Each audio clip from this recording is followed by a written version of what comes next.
Hey guys, happy Monday. I'm so happy that you guys are joining me again today. We're going to go over Genesis chapter 1, verse 3 to 5, and we're going to start seeing the things that we can see every day. I said in an earlier episode that the creation story helps ground me when things are going crazy in my life. It helps me to see God's promise. And so the verses today, I'm going to read them and then we're going to talk about them. It says, Then God said, Let there be light. And there was light. And God saw that the light was good. And then he separated the light from the darkness. God called the light day and the darkness night. And evening passed and morning came, marking the first day. So the first day was actually God creating the heavens and earth and God creating the light. The reason I separated these two is because they're each significant in their own way.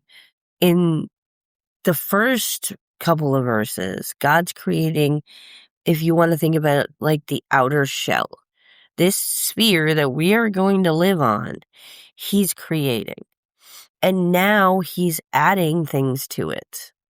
If we think about it like a house, he built the foundation and now he's adding the walls. And the walls are light. We cannot survive without light. We talked about how darkness scares us. Like I said, I am still a little freaked out by the dark. Like, I do not like walking in the dark because we can't see what's in front of us. But in the light, we can see exactly what's in front of us.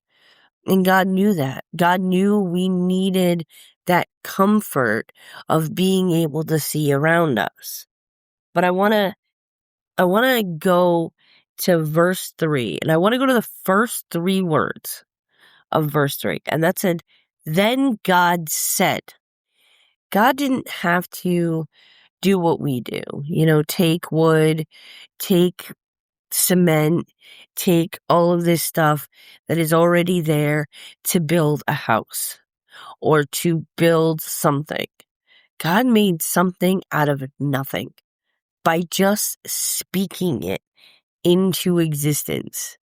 I would love to do that. I'd love to be able to sit there and say ice cream or, candy or chocolate or whatever it is, and it just appear. It just show up. We see it sometimes in sci-fi movies and other types of movies that people just say something and it shows up. That is not the reality for us, unfortunately, but it is for God. He just says it and it happens. So God is creating light. And in that light, God is creating both day and night. He's separating the two. He's saying, okay, during the day, I need people awake. I need people to do things. They need to see all around them. At night, I want them to rest. So I'm going to make it dark. I'm going to allow them to rest and sleep because God knows we need it. We need to sleep. We need to be able to recharge. It's hard to do when the sun is up. I don't know about you, but like in the summer when the sun goes down at like 9 o'clock at night, sometimes I forget. Sometimes if I don't look at the clock, I'm serving dinner not at 5 o'clock in the afternoon, more at 8 o'clock because it still looks like day to me. And I need that reminder, hey, guess what? The sun is down. It's time for bed. I struggle with it a little less in the winter because the sun goes down so early. And then I have the flip side problem of, oh, it's 3 o'clock in the afternoon and I think it's bedtime. So we deal with these things all the time. And I know there are people who work night shift and sleep during the day. But for the majority of people, nighttime is bedtime. I used to tell my kids that when they were little. If the sun is down, it's time to sleep. You have to stay in bed until the sun comes up. And sometimes it's hard for me to think about a time where that wasn't a thing. There was no day, there was no night, there was no sun comes up, sun goes down, light. There was nothing like that.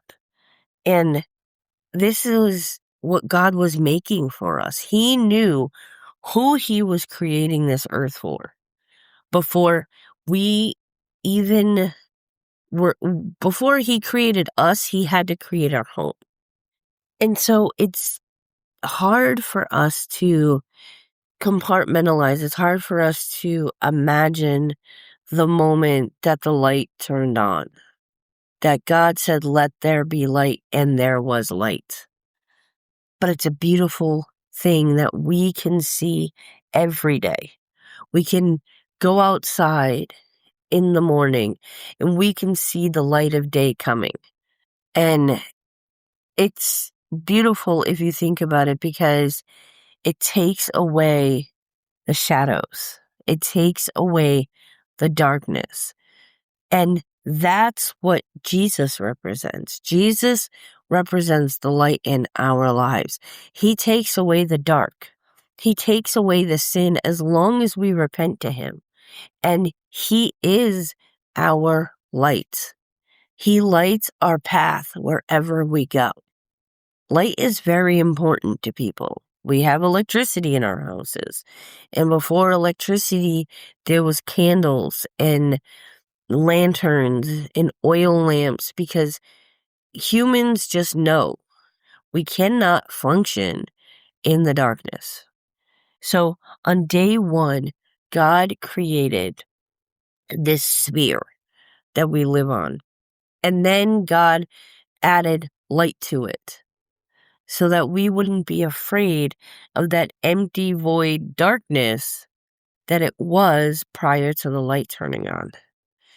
I hope today that you see this light. And I know this is shorter episode than usual, but it's very important to me that we see every step, everything that God adds for us to be able to thrive.